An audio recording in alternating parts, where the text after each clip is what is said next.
नमस्कार दोस्तों, मैं हूं दीप नारायण। आप सभी का स्वागत है दीप एकेडमी में।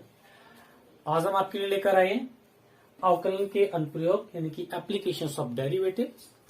यदि आपके पास कोई एक फंक्शन है y equal to F x, ये तो इसको आपको बताना है कि ये जो फंक्शन है y equal to F x, ये वृद्धिमान फलन है या ह्रासमान फलन है। वृद्धिमान फलन का मतलब होता है कि इसका जो वैल्यू आएगी, इस फंक्शन की जो वैल्यू आएगी वो क्रम से बढ़ रही होगी या घट रही होगी।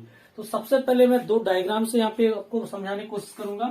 सबसे पहले मैं यहाँ पे एक्सेस बना लेता हूं, एक्स, एक्स डैश, वाई और वाई डैश। ये आपका जो y equal to F x function है, अगर आप इस पे ग्राफ प्लॉट करते हैं तो अगर आपका ग्राफ कुछ इस तरह से निकलता है, इस तरह से।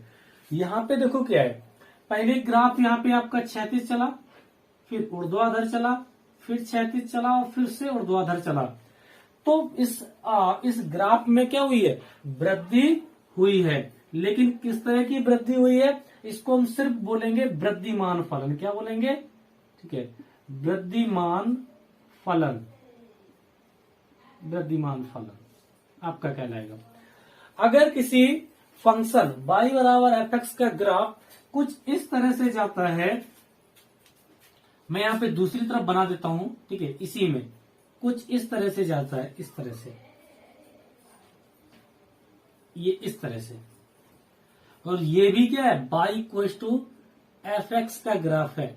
तो यहां पे देखो क्या है कि जहां से इस फंक्शन में वृद्धि होना प्रारंभ हुई, ठीक है, वो कंटिन्यूसली वृद्धि होती जा रही है, यानी कहीं पे भी ग्राफ क्षैतिज नहीं हुआ।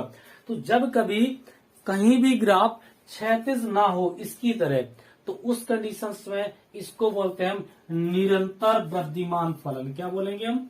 निरंतर वृद्धिमान फलन।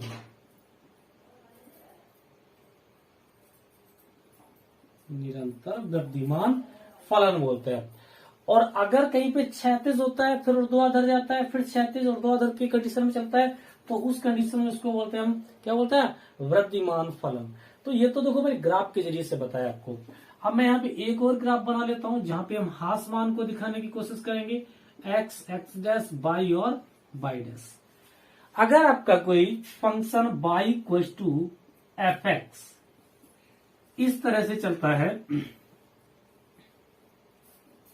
पहले ऐसे चला, फिर ऐसे आया, फिर ऐसे आया, इस तरह से चलता है ये फंक्शन। तो यहां पे क्या हो रहा है, यहां पे जो ग्राफ में कमी आ रही है, ग्राफ की वैल्यू को देखा अगर वाई एक्सिस पे, तो क्या हो रही, कमी आ रही है यहाँ पे। तो इस कंडीशन में इस फलन को हम बोलते हैं ह्रासमान फलन। क्या बोलेंगे? ह्रासमान फलन। ह्रासमान फलन बोलते हैं यहाँ पे। अगर इसी ग्राफ को आप इस तरह से यहाँ पे प्लॉट करो, ठीक है, यहां से इस तरह से ये ग्राफ, तो ये जो कंडीशन है ये आपकी दिखाएगी निरंतर ह्रासमान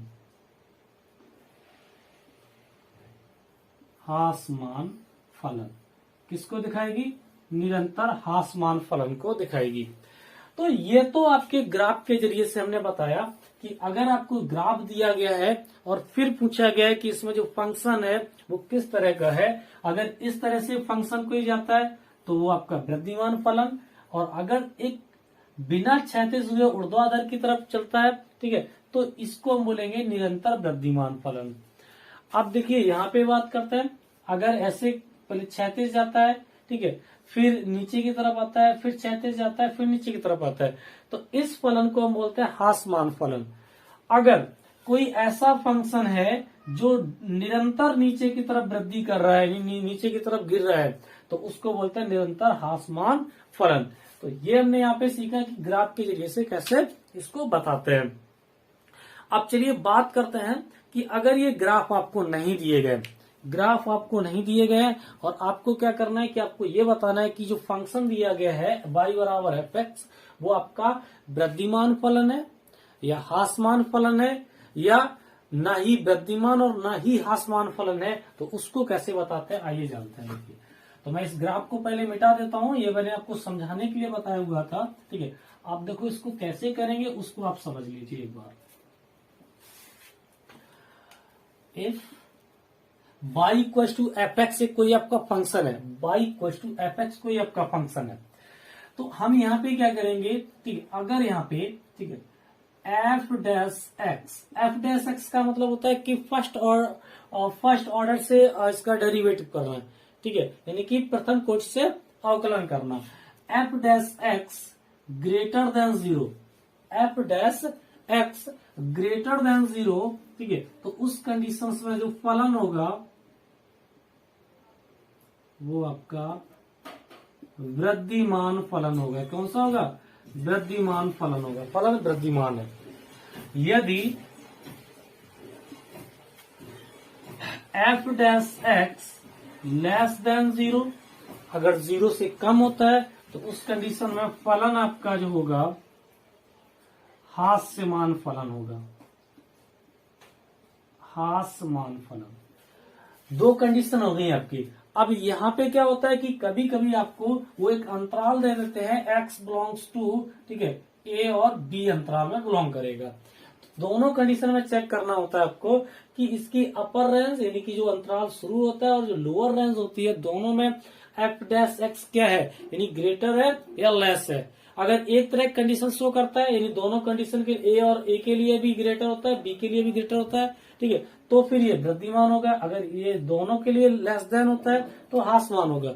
अगर यहाँ पे एक कंडीशन के लिए मान लो कि आपने एफ डैश एक्स में एक्स की जगह पे ए रख दिया और फंक्शन ग्रेटर देन हो गया, जब आपने दोबारा से बी रखा तो फंक्शन लेस देन हो गया, तो उस कंडीशन में फंक्शन आपका क्या होता है, ना तो वृद्धिमान होता है ना ही ह्रासमान होता है। या फिर ये कह सकते हैं कि उस कंडीशन में आपका फंक्शन वृद्धिमान और ह्रासमान दोनों होता है उस अंतराल के बीच में। अब किस पॉइंट से वो अंतराल जो है वृद्धिमान के लिए होता है, किस पॉइंट से ये ह्रासमान के लिए होता है, उसके लिए आप एफ डैश एक्स को क्या करोगे, इक्वल टू जीरो रख के बताओगे।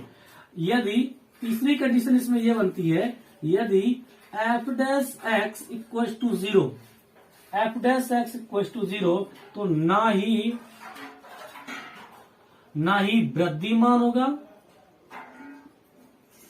वृद्धिमान, और ना ही हास्यमान फलन होगा। कैसा होगा? हास्यमान फलन होगा। तो इस कंडीशन में ना तो आपका फलन वृद्धिमान ही होता है ना ह्रासमान होता है। कब? जब f dash x equal to zero, मतलब जो फंक्शन आपको दिया गया है उसका फर्स्ट ऑर्डर ऑफ डेरिवेटिव करता है, यानी प्रथम कोटि से अवकलन करते हैं और उसकी वैल्यू इक्वल टू जीरो आ जाती है अगर आपकी, तो उस कंडीशन में ना तो फलन वृद्धिमान होगा और ना ही ह्रासमान होगा। वृद्धिमान कब होगा? जब फर्स्ट ऑर्डर से डेरिवेटिव करेंगे और उसकी वैल्यू ग्रेटर देन जीरो आ जाएगी तो वृद्धिमान, और अगर फर्स्ट ऑर्डर ऑफ डेरिवेटिव करने से हमें इसकी value zero less than zero मिलती है तो उस कंडीशन में आपका फलन ह्रासमान फलन कहलाएगा। तो ये बहुत छोटा सा कॉन्सेप्ट था, मैंने यहाँ पे आपको बताया। अब मैं यहाँ पे एक क्वेश्चन लेता हूँ, मैं यहाँ पे लिखता हूँ f x equal to 2x square plus 5। आपसे पूछा गया कि ये फंक्शन वृद्धिमान फलन है या ह्रासमान फलन है, उसको बताना है वृद्धिमान और ह्रासमान को। तो आप क्या करेंगे, एफ डैश एक्स निकालेंगे, तो एफ डैश एक्स, ठीक है, तो यहाँ पे इसका अवकलन करेंगे तो 2x स्क्वायर का अवकलन क्या होगा, ठीक है, 2 इंटू एक्स स्क्वायर का होता है 2x प्लस 5, तो ये आपका हो जाएगा 4x प्लस 5। क्लियर हुआ? 4x प्लस 5 हो गया।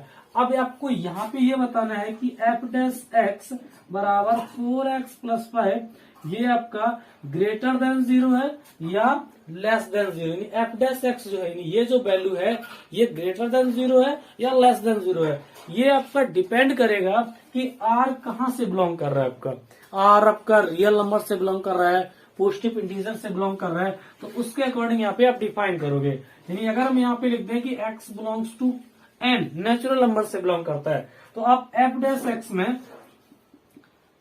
एक्स में कोई भी नेचुरल वैल्यू यहाँ पे पुट करिए, कोई भी करिए। नेचुरल वैल्यू का मतलब 1 2 3 4 5 डॉट डॉट नॉट डिफाइन तक करेंगे, तो 1 पुट करेंगे तो यहाँ पे होगा 4 इंटू 1 प्लस 5 यानी कि 9। F dash equal to 9, 2 put करेंगे आप, ठीक है। तो यहाँ पे होगा 8 + 5 यानी कि 13, जो कि ग्रेटर देन 0 होता है। तो F dash x equal greater than 0, तो फलन कैसा हो जाएगा, फलन वृद्धिमान फलन कहलाएगा। क्या होगा, वृद्धिमान फलन कहलाएगा, वृद्धिमान फलन कहलाएगा। तो मैंने यहाँ पे आपको बताने की कोशिश की कि ग्राफ से कैसे पता करते हैं, और अगर कोई फंक्शन दिया तो कैसे पता करते हैं कि वृद्धिमान है या ह्रासमान है, या फिर ठीक है ना तो वृद्धि हो रही ना ह्रास हो रही, ह्रास हो रहा है, ठीक है, उसको कैसे समझते हैं। तो आशा करता हूं कि ये आपको समझ में आ गया होगा। अगर समझ में आया तो आप वीडियो को लाइक करें, कमेंट बॉक्स में जाके जरूर बताएं, और अगर चैनल पे पहली बार आए हुए हैं तो आप चैनल को सब्सक्राइब कर लें, जिससे कि इस तरह के जो भी वीडियो आपको अपलोड किए जाएंगे आप तक सबसे पहले पहुंच सके, और बेल आइकन को प्रेस जरूर कर लें। वीडियो को अंत तक देखने के लिए धन्यवाद।